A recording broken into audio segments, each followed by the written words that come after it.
Greetings from the Holy Land, Holy Apple, Holy Time, 17th of Shvat, 5779, in the good times. Beautiful day here in the Holy Land. Every day is a beautiful day, as we are told in the Talmud, in the Tractate of Ketubot, that a person even has to be careful when speaking about the weather of Eretz Yisrael. You always have to speak positively, even about weather. So today, we always speak positively, but today it's especially an unbelievable, beautiful day. Okay, fasten your seatbelts. I hope you don't have to be told that. We're going to really go through the roof today. And it's kind of like a timeout on the court. Wasn't my original planned class, unfortunately. But sometimes you got to call the timeout, and you got to go to current events. Our saintly Rabbi Kahana used to have a class in the yeshiva every Saturday night, connecting Torah to the current events, or the portion of the week to the current events. So this will be more of a current event class. Title is OMG, They Burned My Flag. For those that are not familiar with the OMG, it's an abbreviation of Oh My God, They Burned My Flag. About 2.5 weeks ago, approximately, in actually about 5 minutes away from here, driving time, 5 minutes away from the Holy Apple, in a settlement named Rechelim, there is a tremendous yeshiva there, Torah study school for high school age teenagers. It's called Pri Haaretz, the fruit of the land. And 2.5 weeks ago, or 3 weeks ago, a group of them were arrested by the Secret Service, called the Shabak in Hebrew, on suspicion of killing an Arab woman. The story goes that on the evening of Shabbat, Friday night, but Shabbat not like before the Sabbath, an Arab traveled to some police station and complained that somebody threw a rock at his car, and the rock killed his wife. This event took place approximately 2 months ago, but arrests were only made 3 weeks ago. And believe it or not, this might sound, for those that are not familiar with the tactics of the Secret Service, this might sound really bizarre, but a group of rabbis from a settlement 20 minutes away from Rechelim, where this yeshiva is, they received a psak halacha, a Jewish law, from various rabbis, that they are allowed to go down to the yeshiva to tell the boys what to expect when they're arrested. Because if you're going on blind, you don't know what's going to happen to you. You don't know what's about to happen. For many, many people, this could be a danger for one's life. Yes, it could get to that. There have been cases where people were arrested and they were surprised by the arrest, or they weren't expecting, they had not been classified what exactly happens at these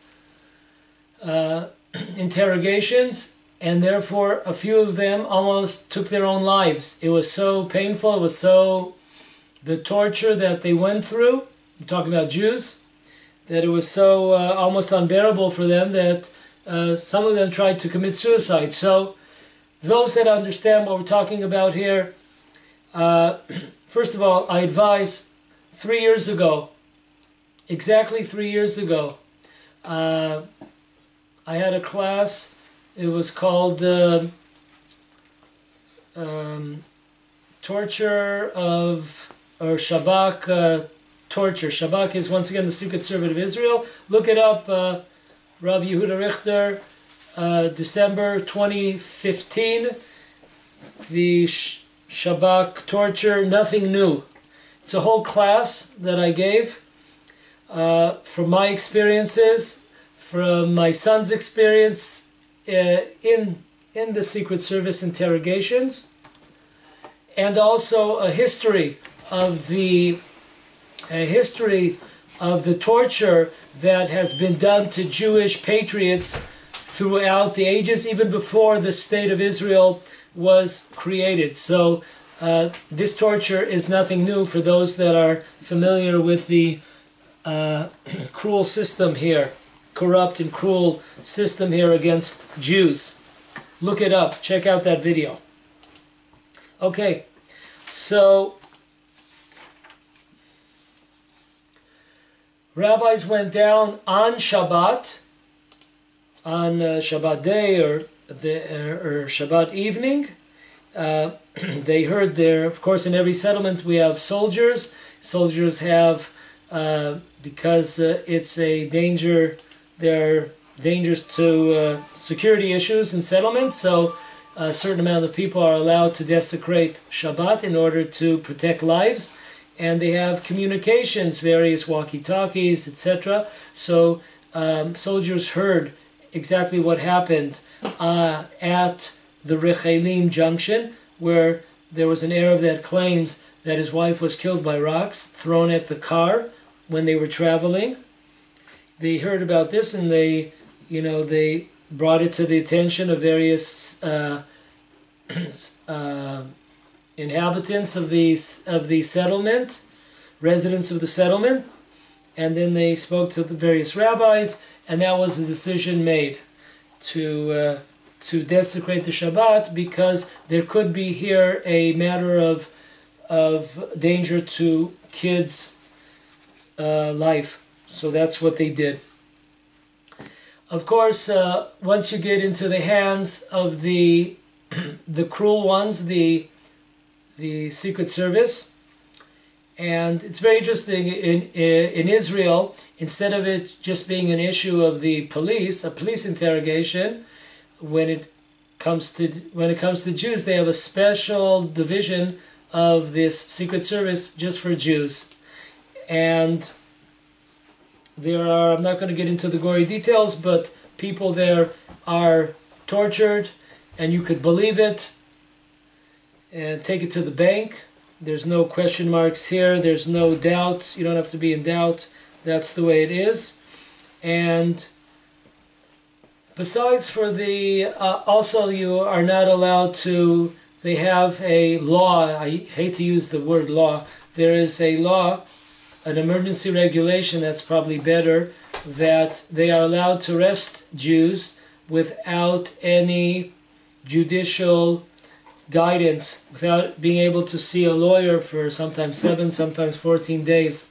So a person is without a lawyer, without legal assistance to guide them, which is a pretty amazing thing in our day, and in the only democracy in the Middle East, right? Anyways, but there, besides for this is all new. This is all old news, because the torture and the you're not allowed to speak to a lawyer.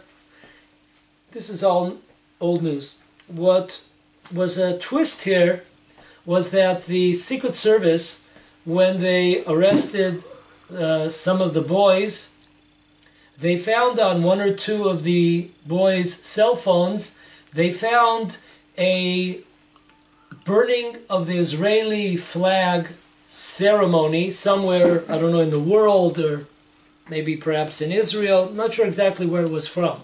But they showed on the cell phone of one of the boys, or 2 of the boys, they found this ceremony of persons burning the Israeli flag. Now, this was a big, this was like a big finding for them. and they had to take advantage of it, the Secret Service, so they publicized it, went all over Israel. Look, look who we're talking about here. We're talking about the sewer of the world, talking about people that enjoy watching the Israeli holy flag being burnt. This is the kind of the vermin that we're dealing with here. People that enjoy watching the burning of the Israeli flag. These people, like, they didn't say it, but like, these people should probably be hanged in the center of town for having this on their cell phone. Now, disregarding what that means, people have a lot of stuff on their cell phones. People send them, whether you want it or not, you have it. I mean, the whole thing is the whole thing is questionable. But let's take it for face value. They have this new angle that they're showing these lowlives, these settlers, these lowlives who have on their cell phones the burning. In the religious national camp, they were talking about a need for re-education. This sounds like something out of Russia. Maybe Ephraim could tell us a little bit more about that one. But we have to re-educate these boys because, they shouldn't be tortured and shouldn't be arrested. But we definitely have to get on this one, that they must be re-educated from the start. Okay. Now, first point I wanted to bring up before we get to the actual flag burning is the hypocrisy. The hypocrisy. We see a whole system, whether it's the courts, whether it's the police, whether it's the media, whether it's the reporters, the newspapers. We see an entire hypocrisy against these boys. How could they do such a thing? And, throwing rocks, and there's no difference between these boys, these terrorists, and the Arab terrorists, and everyone's the same. The police have guns, and the criminals have guns, but everyone's the same in their eyes. There's no difference between the groups, between Jews, and who suffer daily attacks every single week in the land of Israel, and especially in Judea and Samaria where we live. There are dozens and dozens and dozens, sometimes hundreds of weekly attacks against Jews, and the murder of Jews. And just a week ago, a woman was driving home, and Arabs threw rocks at her car, and she was killed because when the rocks were thrown, she lost control of the car, and she was killed. But of course, ask how many people, do a survey, how many Jews in Israel, how many Jews outside of Israel know about this woman, the mother of four. How many people know her name? How many people know the case? How many people, on the other hand, know about the case that I'm talking about with these boys that were arrested from the yeshiva called Pri Haaretz, the fruits of the land? How many people know about that? What kind of issue did the press and the government make of these boys that day in and day out see friends of theirs, peers, family members maimed, injured, killed, frightened, traumatized for life? How many events do they see? But it's even worse. The hypocrisy is even worse. Let's look at all these celebrities, quote unquote. Put on another seatbelt for this celebrity. One of the pre-state organizations, military organizations in the land of Israel before 1948 was a group called the Palmach. okay, the Palmach. And listen to one of the missions that the Palmach did. And then see the hypocrisy dealing with these boys, whether they threw or did they throw or not throw rocks. So here it is. We're in 1945. 1945. Here's the case. There was a couple, doesn't say here whether they're married or not. There was a couple, boyfriend and girlfriend, or maybe a couple, that were from the kibbutz of Neve Eitan, somewhere near Beit Shan, not too far away from Tiberias. And they were attacked by two Arabs. One of the Arabs pulled a gun on the boyfriend, and the other one raped this girl. This rape caused a big stir-up, a big commotion in the settlements in the area of Beit Shan, the Jordan Valley. So the Palmach decided that it was time to do something about this. No, they didn't go to the courts, they didn't go to the police, they didn't, they weren't law-abiding citizens. They decided that they were going to take the law into their own hands. Can you believe it? I mean, these criminals, aren't they? Well, let me tell you who these criminals are. Because after these criminals, quote-unquote, God forbid criminals, after they did what they did, which we'll get into in a minute, let me tell you who they are.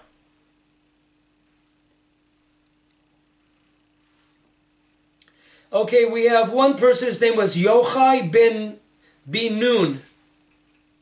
He later on became a commander in the Israeli Navy.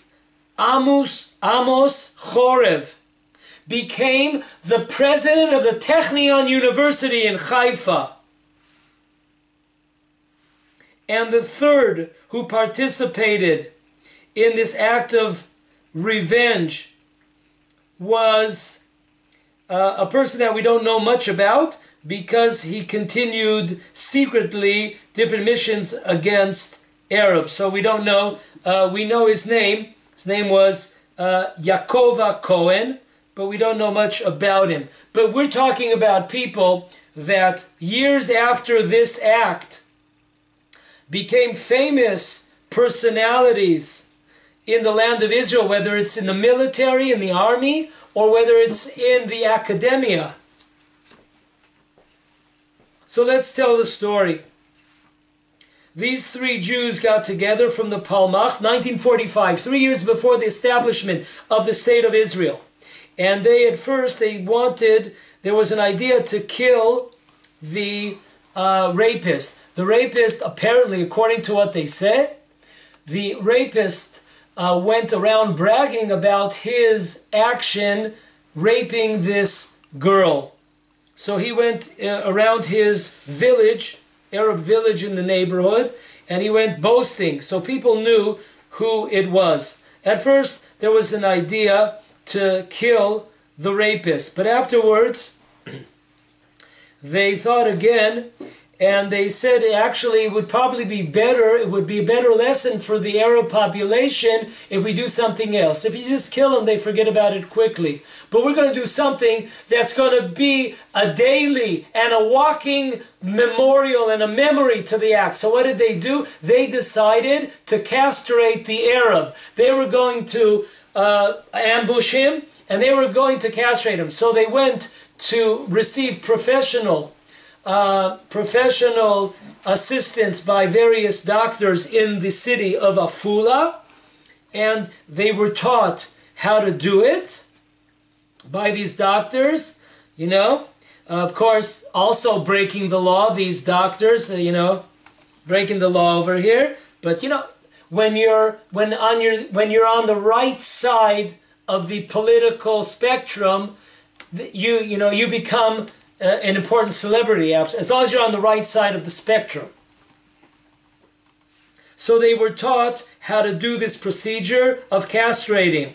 So sure enough, one day they were successful in getting the Arab. I have his name here. I'm not going to mention it because I don't like mentioning wicked people's names in such a holy place, the Holy Apple. So we'll just leave it as is.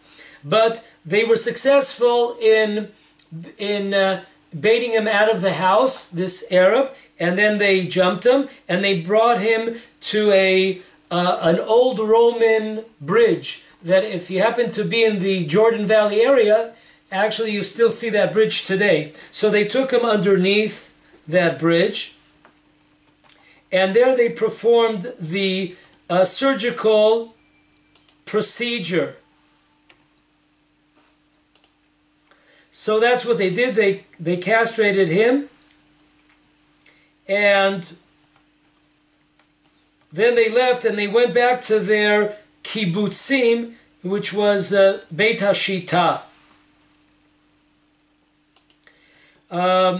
Afterwards, the rapist went to the hospital to check out his situation, to see what was going on with him. You can imagine he was probably pretty uncomfortable there. And they said that there's no danger to your life. Besides for that, maybe it was all downhill, but there was no danger to his life. The next couple of days, the Palmach soldiers went around Israel and put up posters. I don't know if they asked, this was 1945, I don't know if they had Mike's professional advice there how to do it, but they put up posters and they claimed responsibility for the action, the castrating this Arab. And they said that you better beware, because if this happens again, this might happen to you. So this put a tremendous fear in the Arabs. And even though the younger generation, they wanted to revenge this action of castrating one of their friends, they decided that it was probably not a good idea. What's even more amazing about this case, folks, what's more amazing about this case is that there's a famous old-time singer. His name is Chaim Chefer. And Chaim Chefer produced a song about this episode of castrating this Arab. And the name of this song, you could look it up on the net. You could look it up, the song. It became a famous song. And it's called, "We Have Castrated You, O Mohammed." We have castrated you, O Mohammed. Now, of course, the Arab's name was not Mohammed, but you get the gist of the message. Now, this was a popular song in the Palmach, okay? Now, the Palmach was always considered to be, today, what you would say, the leftists of Israel, okay? So this, we're not talking about right-wingers here. We're talking about from the left side, because on the right side of the map was the Jewish undergrounds, the Etzel and the Lehi, who did tons and tons of revenge missions against Arabs, against the British, tons of them, dozens of them. So we're talking about the left of the political map. So this is an amazing thing. Now this song was famous in the Palmach. They used to set up campfires, you know, when they were taking a little bit of a break or a breather, they would set up campfires and they would dance around the campfire.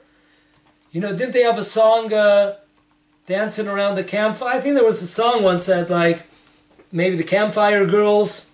I don't know, I wasn't a Boy Scout myself, but I think there's some kind of song there. But anyways, they would dance around the campfire singing this song of Chaim Chefer, the famous Israeli singer, folk singer, and they would dance around singing the song about castrating O Muhammad, Ya Muhammad. So an amazing thing. Listen to this. Okay, you do this action, and you become the president of the Technion University. You do this action, you become a top officer in the Israeli Navy. No problem. Yeah, but it's just these pesky hilltop youth. It's these settlers, you know, with the long side curls, the payas, and the big knitted woolen kippot, head coverings. Those are the problems. You know, those that after hundreds and hundreds and thousands of terror attacks against the Jewish people, how many are not publicized? And those that are publicized, who gives a damn about them? Only certain people know about this. There's only, I know personally, only one website that publicizes every week how many attacks, and they give all the details. Who gives a damn besides for them? How many Jews have been murdered? How many Jews have been maimed, crippled, traumatized for life? And here, after a case of rape, it's terrible, took the law into their own hands. Oh my goodness, where is the talk about re-educating them? Where is the talk about arresting them? Who gave them the right to take the law into their own hands? Forward we march.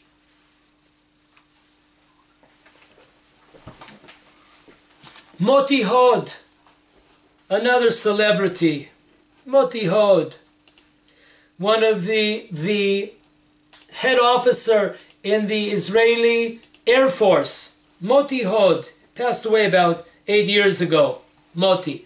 Now, Moti in the Second World War, he was fighting.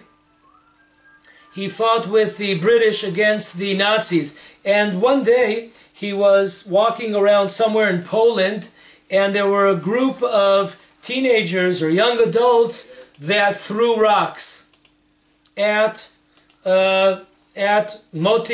I don't know if he's walking with somebody else. But anyways, they threw rocks. Now, this Moti Hod, who later became the head officer of the elite Israeli Air Force, he did not call the police. His life was not in danger. He could have walked away, could have gone to use a phone, call the authorities. Okay, we don't take the law into our own hands. But that's not what he did, Moti. Moti Hod picked up some rocks and started attacking these Gentiles in Poland. The big hero. Picking up rocks? Call the police, call the authorities. If everyone starts taking the law into their own hands, what kind of society? We'll have a jungle. No law? No, but it depends what side of the political spectrum you're on. And Moti Hod is on the right side, so he could throw rocks. Now, folks, let's understand something very clear. There are basically two ways that we could react. There's basically two ways to react.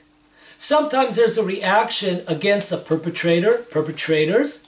Sometimes there's actions against the enemy community. And really, if you look at them, they're really connected. You can't get away with saying, oh, I make a clear-cut difference. If it's against the perpetrator, that's fine.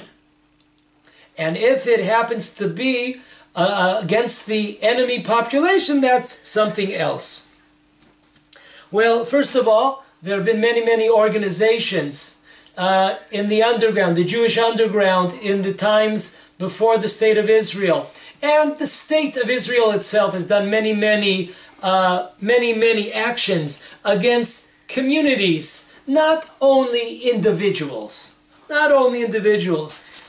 There's a collective punishment when you're dealing not with private incidents, when you're dealing with a collective community, a national effort to fight against the Jewish people. Everybody has a share. Everybody. And we don't have to go, we could go back much further. Look in the Torah. Look in the Jewish Torah. Look in the Tanakh. See how many collective punishments that there are in our Torah. Because when you're dealing with a nation that is at war, so therefore, you began the war, you pay the price. Don't begin the war, you won't pay the price, Jack. So when we say that there's a difference between the perpetrators and somebody that's at random, it's not really so. Why? Because let's say somebody threw a rock at me. You know what his intention was? Perhaps his intention was that he just wanted to frighten me. The last thing that he wanted to do was really hit me. He just wanted to frighten me. Now I go back, I know that he threw the rock, I go back and I throw a rock at him and I kill him. Now he's the perpetrator. How do you explain that one? Who gave me the right that this teenager or this adult, he threw a rock at me just to scare me? Who gave me the right to take his life? That's not in proportion. That's out of proportion totally. And there's a million and billion cases when you don't know the person's intention. It's true, you were under attack. Okay, but now you're not under any danger. You're okay. So who gives you the right, even though you know it's the perpetrator, to go and to take and to decide what the law is, what should I mete out, what should the punishment be to this person? Who gave you the right to be the judge and decide? Perhaps it's out of proportion here. So therefore you see, even when we're talking about perpetrators, who says that anyone has the right to take the law into their own hands even against the perpetrator when it might be uneven? Now, let's take the case of this rape in Beit Shan. So, okay, it's terrible. This girl was raped. Okay, but who says that the punishment against this person should have been to castrate him? This woman could go on and she, God willing, get married, or she was married and she'll have kids, and God willing she'll be, you know, maybe she'll be traumatized. Okay, but this person is not able now to marry. He's not able to have any kids. Who says on the scale, on the Richter scale, who says that that's fair and square? So I'm saying there is really no difference between taking the law into your own hands, whether it's the perpetrators, or random the enemy population. It's all basically the same root and core. Okay, so that was just talking about the tremendous hypocrisy that involved. There have been so many celebrities, so many politicians that were involved in vengeance against the enemies of the Jewish people. And today they're big, or at one time they were big politicians, or they're big CEOs, or they're big in the military, in the army. So don't give us a lecture about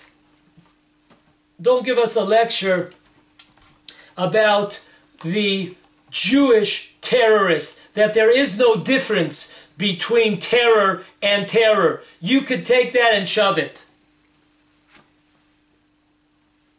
Next, they burn my flag. Let's talk about the flag issue, right? Man, these are the vermin of the earth. These boys, wow! They have on their iPhones, they have pictures of somebody, or people burning the Israeli flag. Well, they should be hanged in the town circle. Let's talk about a few loved personalities in Israel. Let's put the cards on the table. Okay, number one.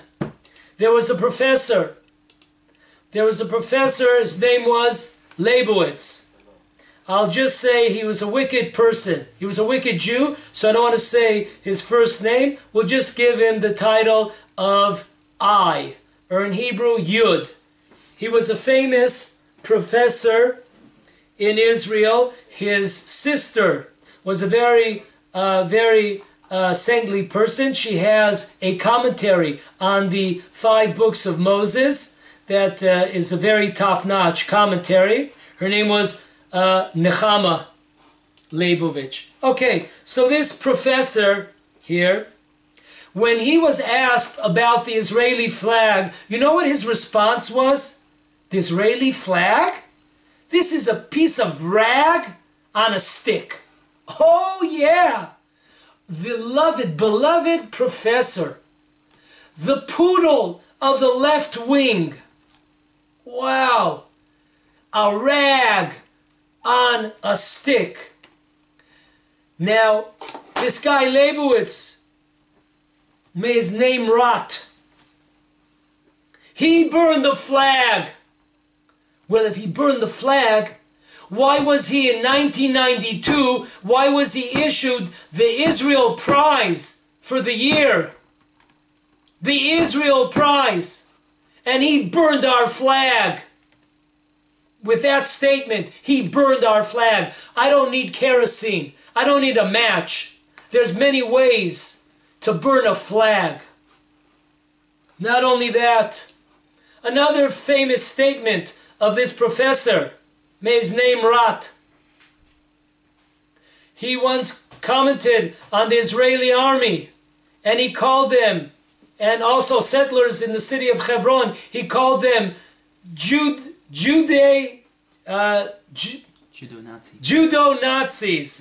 Judo-Nazis. That's what he called the IDF. That's what he called the settlers with tremendous sacrifice, who put their lives in danger, not his, but theirs, every single day in the city of Hebron. Amazing. Not only that, there's a special elite unit in the Israeli army that they look Middle Eastern, they look Arabic, these soldiers, these fighters. And it's a very elite, it's very secretive unit. In Hebrew, it's called the Mistarvim, which means that they put on like costumes to look exactly like Arabs. They drive around with Arab vehicles. It's hard to detect any difference between them and the Arabs. So you know what he called them? This elite unit that put their lives on the line, not the professor who sits in his little in his glass tower somewhere up there in academia land. His life is not on the line, but these souls that put their lives on the line day in and day out when they have to go into very dangerous places, Arab cities, to try to weed out these Arab terrorists, he called them the Jewish equivalent to the Hamas. Thank you very much. Not only that, folks, next time you're in Herzliya, make sure to go visit Leibowitz Street. Can you believe this? This rag on 2 feet, he has a street named for him. He burned our flag. But he has a street name because he's the love of the left. He's the poodle of the left. And by the way, not just in Herzliya, when you're in Jerusalem and you're by the Hebrew University, when you stop there, don't forget, please, to travel down Leibowitz Street. In Jerusalem also, a street named after this wicked professor that burned our flag. No, nobody's putting him on trial. No one's bad-mouthing him. No one wants to re-educate him, send him once again to school. First time it didn't go too well. Let's send them one more time. No problem. The 1992 Israel Prize winner, Professor Leibowitz. Meet another celebrity, a famous professor in Haifa. He's a professor he's a sociologist, a famous sociologist in Israel. And when he was asked about the Israeli flag, he said that it's a flag of discrimination. Got that? It's the flag of discrimination. Well, this professor, his name is Professor Sami Smucha. He's a Jew. Okay, Sami, Uncle Sam, I don't know exactly, the connection. But for those of you out there that understand a little bit of mysticism, it's very interesting. His name is Samech Mem, which is the forces of evil. Okay, and in Hebrew, Samech Mem, in mystic terms. It's a very interesting name that he has. Samech Mem Smucha. So this famous, he's the puppy, he's the darling of the left. This Professor Sami Smucha. Yeah, he burned our flag. And he's a big professor, he's a big honcho at the Haifa University, the bastion of the left, the city of red, they say, the communism. But folks, it doesn't stop then. Not only Leibowitz and not only Smucha burn the Israeli flags daily, but there are others. And you know who? The state of Israel burns the Israeli flag daily. That's right. You know why? Because put yourself in the shoes of these boys that were arrested. Put yourself in their shoes. You know what? They're 14 years old, 15 years old. You know what they've seen in their life for the last 14, 15 years? You know what? I'll tell you what they've seen. Because I've seen the same things. And they see that flag. And they see the words, the state of Israel. And they're 14 years old, 15 years old, 16 years old.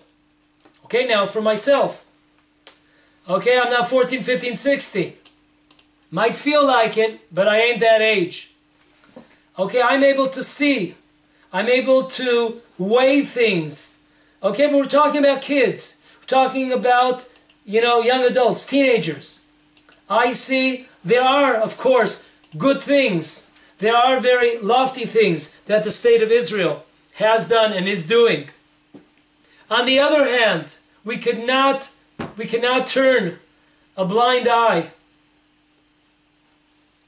to the evils. And these boys, what they've grown up, they've seen over and over again. I'll tell you what they've seen. They know that their friends that were arrested, they were tortured, all in the name of the state of Israel and its representatives. And when they were interrogated, they saw that Israeli flag hanging up in the office of the interrogation. And when their friends or themselves were not allowed to receive an attorney, they're not allowed to call and request an attorney for 7 days, sometimes 14 days. They're allowed to be held up to 30 days.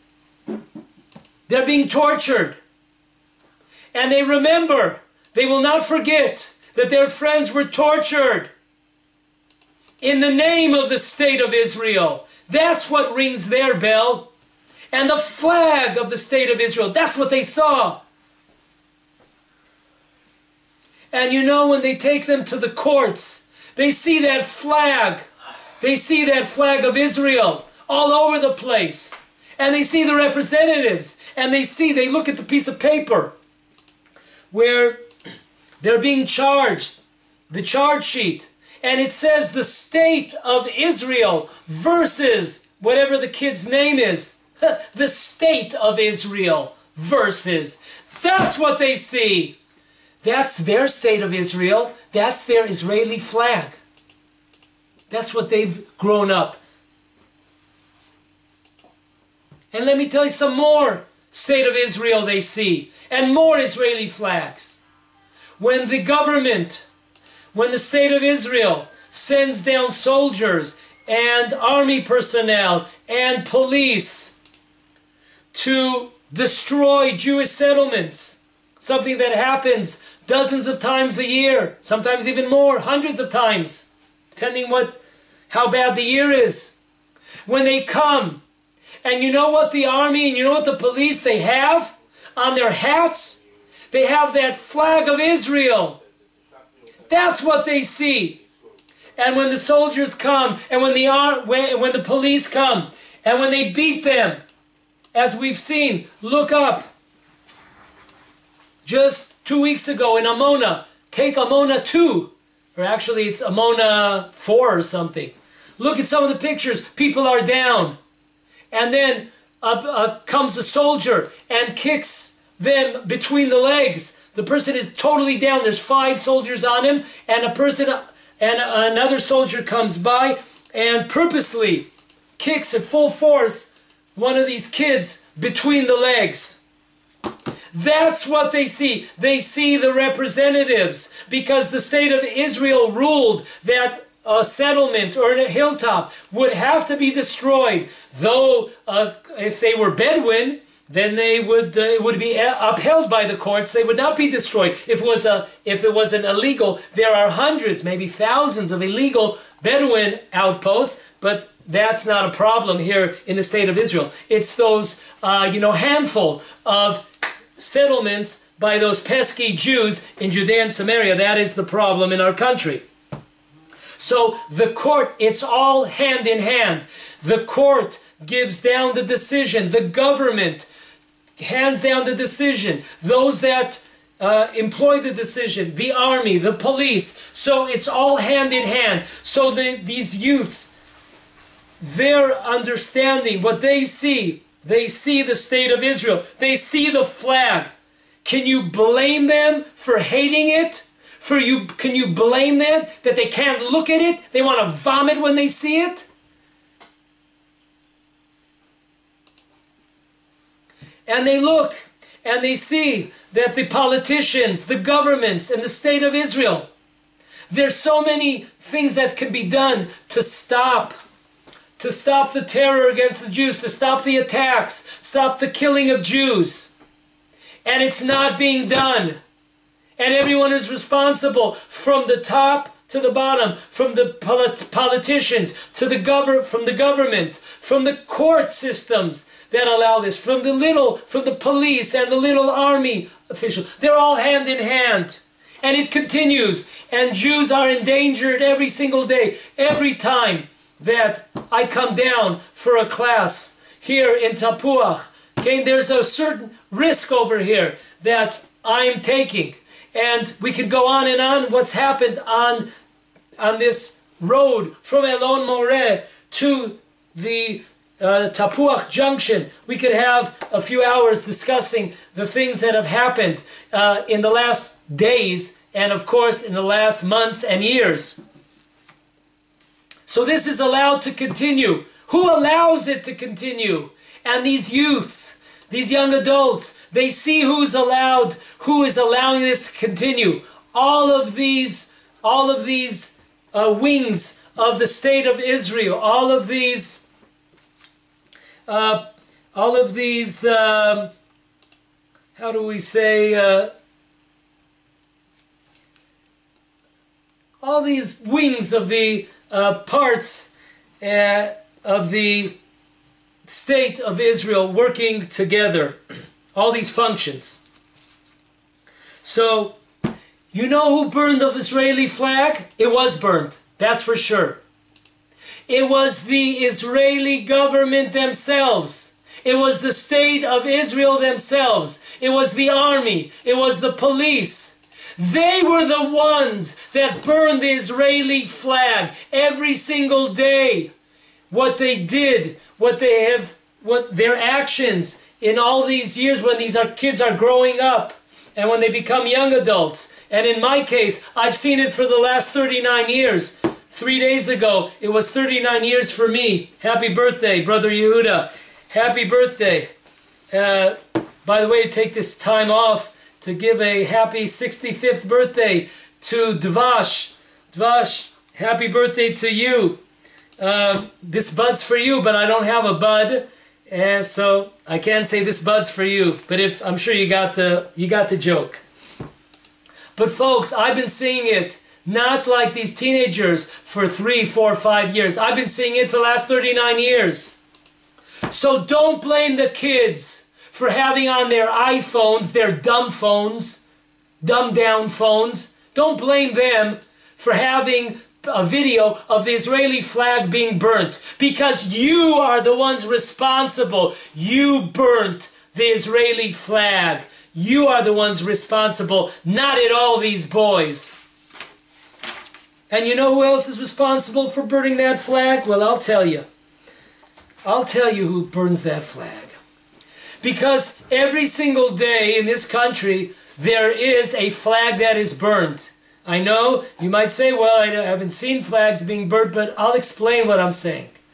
Every single day of the year, flags are being burnt. And you know, they're not Israeli flags, but they are Jewish flags. Look at this country, the state of Israel, and all of their departments, all the connections, from the top down to the bottom, courts, the government, the police, they're all responsible. Every single day, they burn the Jewish flag. They burn the Torah flag. That doesn't seem to bother anybody. But when they burn the Israeli flag, it's like some kind of religion here. It's some kind of, maybe we'll start having to bow down to this flag. Now, don't get me wrong, I don't go around burning the Israeli flag. And if I saw somebody in America or somewhere in the world, if I saw them burning, I'd probably jump on them and probably stop them. But let's put the cards on the table, okay? Let's not compare the two. We're talking about a flag, the Israeli flag, but we're talking about an Israeli flag. And I'm talking about the Jewish flag. The Jewish flag is the Torah. And the government and the state of Israel in the last 70 years. How many times have they burned our flag, which you don't hear about? When the Jews from North Africa came in the early 1950s from their countries, and they came here, the government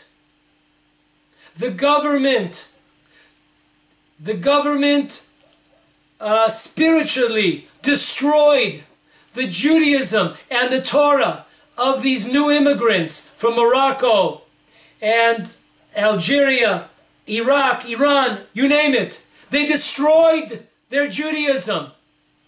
They would not give them a work card if they did not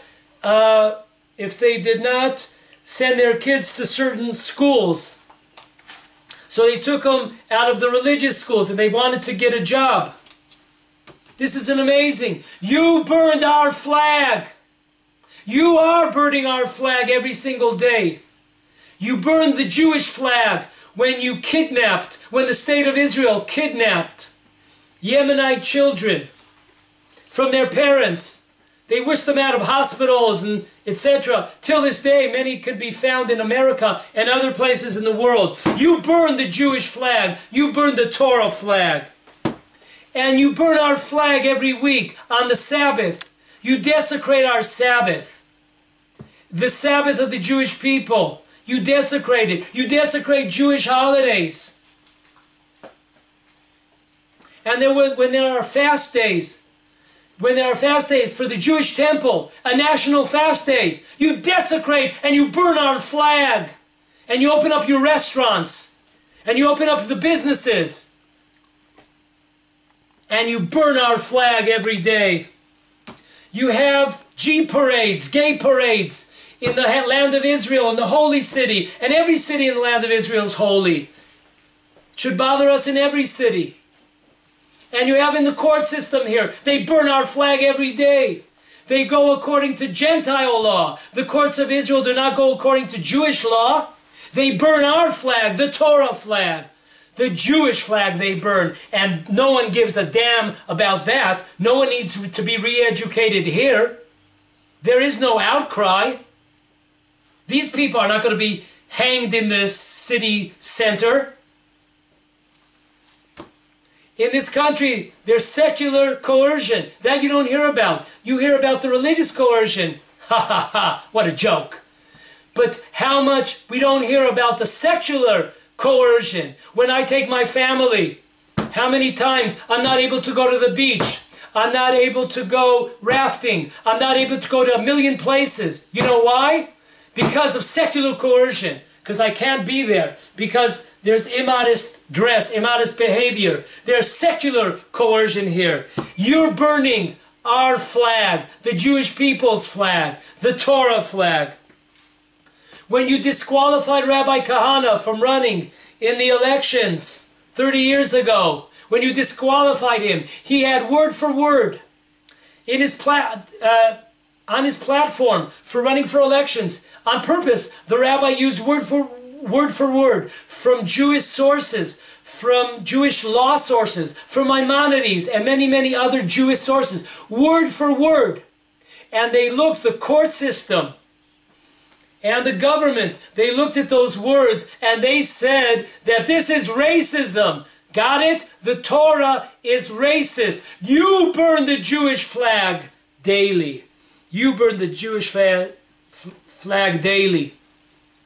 So don't tell me about these boys having some video about somebody burning an Israeli flag. Let me tell you, these boys, let me tell you who they are. These boys are the greatest patriots in all the land of Israel in our times. And I'm not talking about Tom Brady and the New England Patriots. No, I'm talking about the real patriots here in the land of Israel. These boys, tremendous sacrifice for their age. Who gives a damn today? Teenagers care about somebody besides their own blank? They're giving of their time and their energy for something else. Their heads are in those phones, man. They got their heads in them iPhones, in those dumbed down phones. They don't have any time for somebody else. So it's an amazing thing. These boys, they sacrifice their time. They live in areas. They go out and settle. They settle the land of Israel. Once were heroes of the people of Israel. They've been turned into villains. They've been turned into the vermin, to the oisfarf of the world. The government has turned them, and the press and the media. These are the greatest patriots of our times, sacrificing themselves. They go out on hilltops to settle the land of Israel that are next to Arab communities. They put their lives in danger. There is no one that has a love of the land of Israel like theirs. There is no one that has a love of Torah like their love of Torah. There are no other youths that have a love of the Jewish people. They will give their lives for Israel. They will give their lives for the Jewish people. They will give their lives for the Torah. That they happen to have a negative view about the state of Israel or the flag, the flag state. Can you really blame them? You burn your own flag. You are responsible for their reaction. You are the ones that are responsible. Don't put the blame on them. Look in the mirror, man. Put the blame on yourself. There's much more to talk about, but we'll call it a class. With God's help, we'll meet next week.